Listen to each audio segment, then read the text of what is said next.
We're here at the Daytona Beach Lions Club on White Street as Joel Tippins with nonprofit organization Salt to the Earth digs and hoes compost soil in an effort to create a community garden. Now you may wonder, what exactly is a community garden? Well, it's an inner city area used to grow vegetables for any neighbors who want to put the sweat equity in and grow their own food. Tippins and a team of volunteers will be donating the vegetables they grow to Halifax Urban Ministries, an organization that feeds the poor. It's a concept that is rooted in England and Europe, where a household has an allotment, a designated amount of space for them to grow food for their kitchen.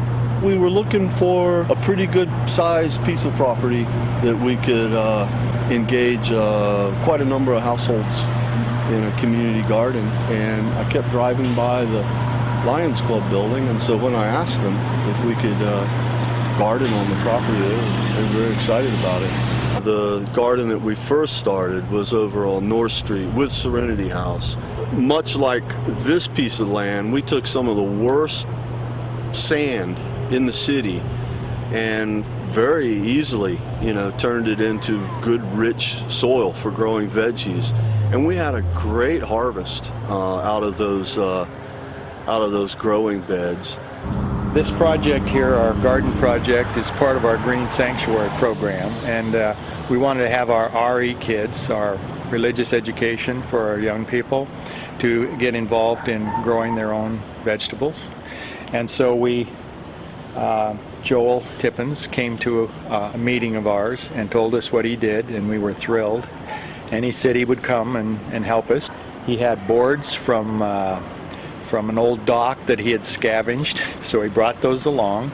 We nailed them together. He brought some compost that he had created, and we put the boxes together. We dug out the grass, put some dirt in there and the compost, and I think the next Sunday the kids came out here and planted all of these plants, which are tomatoes, chard, lettuce, cucumbers, squash, and celery, and strawberries. We've already harvested the lettuce and used it in the sanctuary, and the kids had wraps with it. It was absolutely wonderful. And why is it so crucial to have volunteers?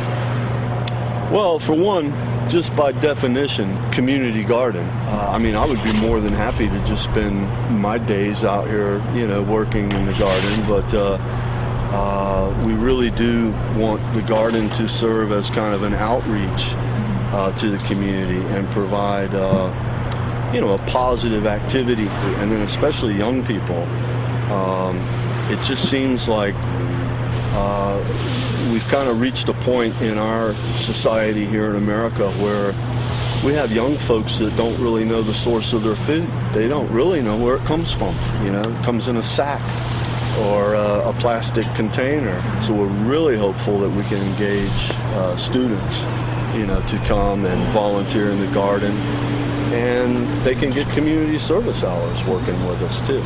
Right now we're kind of in the stage of gathering all the resources, bringing everything on site that we're going to need, and we installed we're installing 2 or 3 little raised growing beds just to sort of demonstrate the growing method that we're going to use. And then as we get the manpower, folks want to come out and put a little sweat equity investment into the project, then we'll just go from there. If you'd like to help, contact Joel at his website, globalfolks.org, or show up on Saturday mornings with a shovel.